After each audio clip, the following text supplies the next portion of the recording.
You've probably seen the movie The Wolf of Wall Street. Leonardo DiCaprio throwing epic parties, making millions, and living a life that seems almost too insane to be true. But behind the Hollywood glamour is the real story of Jordan Belfort. A man whose ambition took him to the dizzying heights of finance and then plunged him into the depths of disgrace. His story is a wild ride, a cautionary tale filled with greed, genius, and a whole lot of chaos. So, who is the real Wolf of Wall Street? Let's peel back the layers and find out. Long before he was a Wall Street titan, Jordan Belfort was just a kid from Queens, New York, with a burning desire to make money. He had that entrepreneurial spark from a young age. During one hot summer, he and a friend started a business selling Italian ice from a styrofoam cooler on a local beach. They were ambitious, hustling every day, and they actually managed to make a pretty hefty sum around $20,000. This early success gave him a taste of what was possible. It wasn't just about the money, it was about the thrill of the sale, the art of persuasion. After his beach venture, Belfort briefly enrolled in dental school, but dropped out on the first day when the dean told him the golden age of dentistry was over and he wouldn't get rich. That wasn't the life for him. He wanted more. He then started a door-to-door meat and seafood business, which he grew into a multi-truck operation. But the business eventually failed, leaving him bankrupt at just 25. This failure was a crucial turning point. Instead of being defeated, he decided to aim higher. He saw Wall Street as the ultimate arena, a place where the real money was made. In 1987, with a little help from a family friend, he landed an entry-level job as a trainee stockbroker at L.F. Rothschild. Belfort's timing couldn't have been worse. Just as he passed his Series 7 exam and became a licensed broker, the stock market crashed. It was Black Monday, October 19, 1987. The Dow Jones plummeted. L.F. Rothschild, the prestigious firm where he had just started, went under, and Belfort was out of a job. This setback led him to a discovery that would change his life forever. He found a job at a small investment center on Long Island that specialized in penny stocks. These were cheap, higher-risk stocks not traded on major exchanges. He quickly realized the commissions on penny stocks were enormous, up to 50%, compared to the 1 or 2% on blue-chip stocks. Here, he honed his sales pitch. He learned how to sell dreams, how to sound convincing, and how to push these questionable stocks onto unsuspecting blue-collar workers. He was a natural salesman, and he was making a fortune. But he knew he could do more. He wasn't content working for someone else. He saw a bigger opportunity. Why sell penny stocks for a small firm when he could build an empire of his own? In 1989, Belfort, along with his partner Danny Porish, founded Stratton Oakmont. They started small, in a friend's car dealership in Queens, but they had a grand vision. They recruited young, hungry, and often uneducated men from their neighborhood and taught them Belfort's aggressive, pressure sales script. This script, which he called the Kodak pitch, was designed to create a sense of urgency and trust, convincing clients to buy stocks they didn't need. He trained his brokers to sound like seasoned Wall Street professionals, even though most of them knew very little about finance.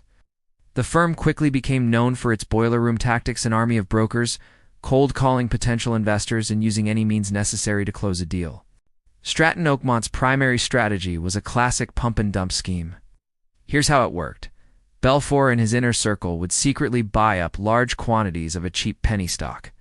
Then, he would have his army of brokers aggressively push that same stock onto their clients, feeding them false and misleading information to drive the price up. Once the stock price was artificially inflated at the pump, Belfort and his cronies would sell off all their shares at the peak, making a massive profit.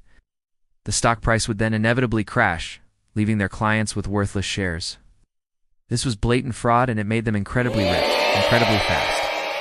Stratton Oakmont grew exponentially, at its peak employing over 1,000 brokers and handling stock issues totaling more than $1 billion.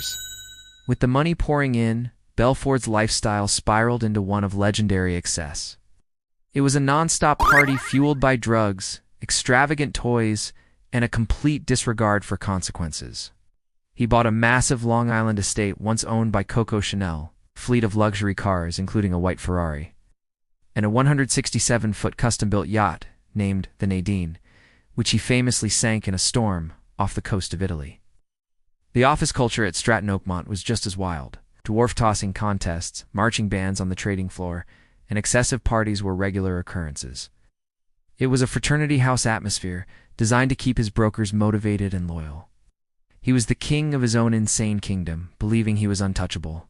But the party couldn't last forever. Stratton Oakmont's blatant disregard for the rules and the sheer number of complaints from fleeced investors eventually caught the attention of regulators. The Securities and Exchange Commission, the SEC, began investigating the firm in the early 90s. They saw Stratton as a stain on Wall Street, a rat hole that needed to be shut down. The National Association of Securities Dealers, or NASD, was also on their tail. They were constantly fining the firm and trying to bar Belfort from the industry. For a while, Belfort managed to outmaneuver them, using his lawyers to tie them up in legal battles. He saw it as a game, another challenge to overcome. He felt invincible. The real trouble started when the FBI got involved. A tenacious agent named Gregory Coleman began building a federal case against Belfort. Focusing on money laundering and securities fraud, the investigation was patient and meticulous. They tracked the flow of money, interviewed disgruntled ex-employees, and slowly pieced together the puzzle of Stratton Oakmont's criminal enterprise. The pressure mounted on Belfort. He knew the walls were closing in. He tried to hide his money in Swiss bank accounts using his wife's European relatives as smugglers, but the scheme was clumsy and ultimately exposed.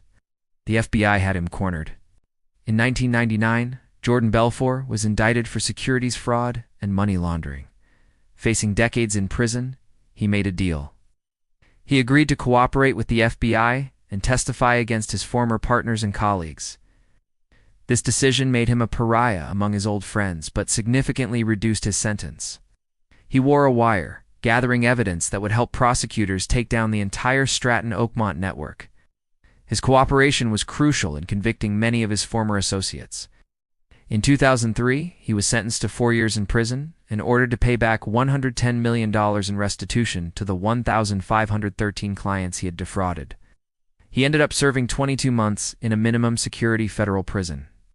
While in prison, Belfort shared a cell with Tommy Chong of the comedy duo Cheech and Chong.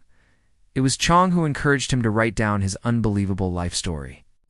Belfort took his advice and began penning his memoir. After his release from prison in 2005, he published The Wolf of Wall Street, followed by a sequel, Catching the Wolf of Wall Street. The books were international bestsellers and became the basis. For Martin Scorsese's blockbuster film, Belfort reinvented himself once again, this time as a motivational speaker and sales coach. He now travels the world, teaching his straight-line system for sales and persuasion, ironically, the same techniques he used to build his fraudulent empire. He claims to be a changed man, dedicated to ethical business practices and paying back his victims, although the progress on his restitution payments has been a subject of controversy.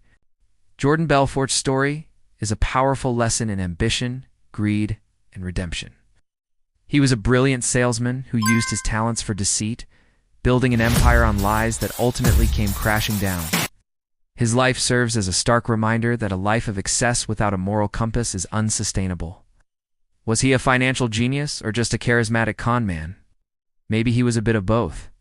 Today he uses his infamous past as his brand, teaching others how to achieve success hopefully. This time, on the right side of the law.